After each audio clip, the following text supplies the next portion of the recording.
आज महाराष्ट्र नवनिर्माण सेना व महाराष्ट्र नवनिर्माण शेतकरी सेना, मी जयंता कातरकर, जिल्हाध्यक्ष शेतकरी सेना व तसेच आम्ही हिंगणघाट उपविभागीय कार्यालय SDO साहेबाला शेतकऱ्यांच्या कर्जमाफीच्या बाबतीत निवेदन दिलेलं आहे. महाराष्ट्र राज्याचे मुख्यमंत्री साहेब फडणवीस साहेबांनी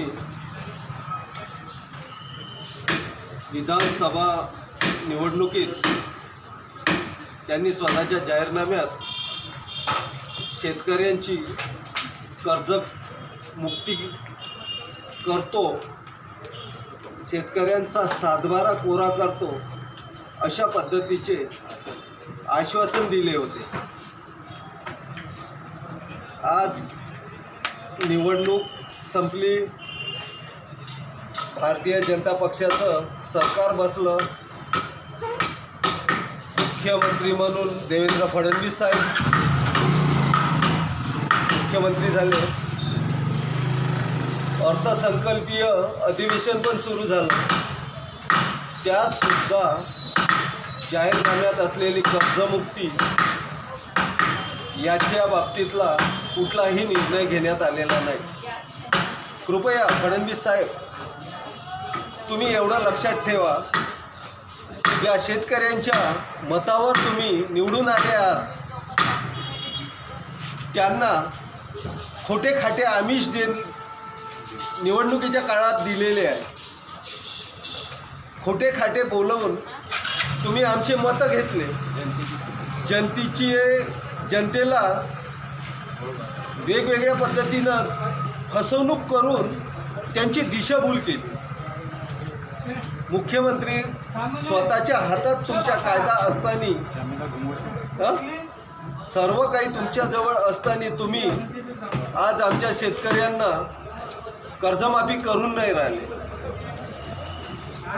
विचार करा, आमच्याकडे असलेल्या कर्जासाठी बँकेचे पदाधिकारी कर्मचारी येऊन आम्हाला नोटीस देतात की तुमची शेती आमच्याकडे मार्गीच आहे. एवढे वर्ष झाले तुम्ही कर्ज भरलेलं नाही, आमच्या शेत्या लिला होण्याची वेळ आलेली आहे. हो साहेब, थोडं आमच्याकडे ढुकून बघा. अरे तुम्ही कर्जमुक्ती म्हणण्यापेक्षा आम्हाला शेतीसाठी, कापसासाठी भाव जरी दिला असता, सोयाबीनला भाव दिला असता तरी आम्ही खुश असतो. आम्हाला तुम्हाला मतदान करायचे होते तर आम्ही जरूर केले असते. आम्ही तुम्हालाच निवडून आणणार होतो, आणलेलं आहे. तरी पण तुम्ही खोटे खाटे आमिष देऊन आम्हा लोकांना फसवणूक करीत आहे. आज तशाच तुम्ही लाडक्या बहिणीच्या भरोश्यावर निवडून आले. त्या लाडक्या बहिणीला 1500 रुपये सुरुवातीला द्यायला निघले आणि निवडणूक कालावधीत लाडक्या बहिणीला आम्ही 2100 रुपये देतो असे बोलले. त्याचे मतदान घेतले, त्याच्याही भरोश्यावर निवडून आले, तरी तुम्हाला जाग आला नाही. तुम्ही फक्त 1500 रुपये त्यांच्या खात्यात टाकले आणि त्यातल्या त्यात पूर्ण महिलांना तुम्ही टोटली झाली नाही. 1500 रुपये दिलेले नाही. त्यापैकी काही लोकांची छाननी सुद्धा करून टाकली.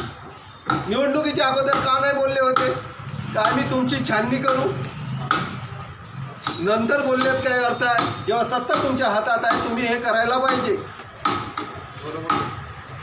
तुम्ही आम्हाला भाव द्यायला पाहिजे होता.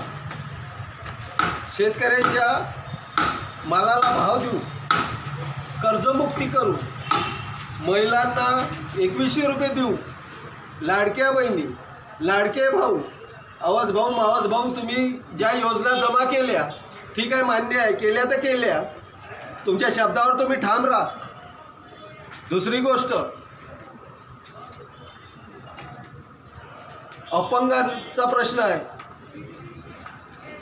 दिव्यांगात लोक त्या लोकांना अजूनपर्यंत तुम्ही पगार दिलेला नाही आहे. ते अपंग लोक काही लोकांना आले. कसे का त्याचा उदरनिर्वाह करणार?